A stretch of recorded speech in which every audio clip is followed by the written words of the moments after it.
Start. నమస్తేనా. ఈరోజు గ్రూమ్లో టమాటా market rate చెప్పండి. అలాగే రైతుల పరిస్థితులు కూడా చెప్తున్నా. ఏం రేట్లున్నా రైతులు కష్టపడి పండించి టమాటా మార్కెట్ వేసుకొస్తే 100-150 వేసుకొస్తే రైతులు బతకల్లా చావల్లా. రైతులకి ఏం గిట్టుబాటు లేదు. ఈ ప్రభుత్వాలు ఏమైనా పట్టించుకొని రేట్లు ఉన్నప్పుడు అయితే ఓవాని రోడ్ల మీద వస్తారు, రేట్లు ఎక్కినాయని.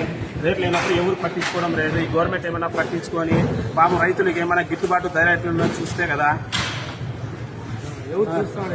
మీరునా ప్రజెంట్ అయితే కష్టాల్లో ఉన్నామన్నా. ఇప్పుడు చూస్తే ఎండలు ఎక్కువైపోయినాయి. ఎండల తర్వాత ఇప్పుడు చూస్తే కాయలు చూస్తే ఓవన మాగడం వల్ల రేట్లు అప్పులు చేసేస్తున్నాము. అప్పులు చేసి రైతులు పంటలు పండిస్తే గిట్టుబాటు ధరలు లేక రైతులు చాలా ఇబ్బంది పడుతున్నారు. 100-150 పోతున్నాయి. ఈ ప్రభుత్వాలు ఏమన్నా పట్టించుకొని రైతులకి ఏమన్నా గిట్టుబాటు ఎట్లైనా చూడమనండి. మేము కోరుతున్నాం రైతులందరూ. అలాగే ఈ రోజు రేట్లు ఏం పోతున్నాయినా?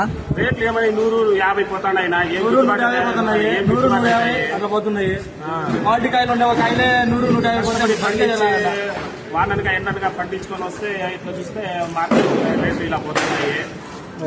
ప్రభుత్వాలు పట్టించుకొని రైతులకి ఏమైనా గిట్టుబాటు ఎట్లని చూడమన్నారు. మేము కోరుతున్నాం రైతులు. Okay, thanks.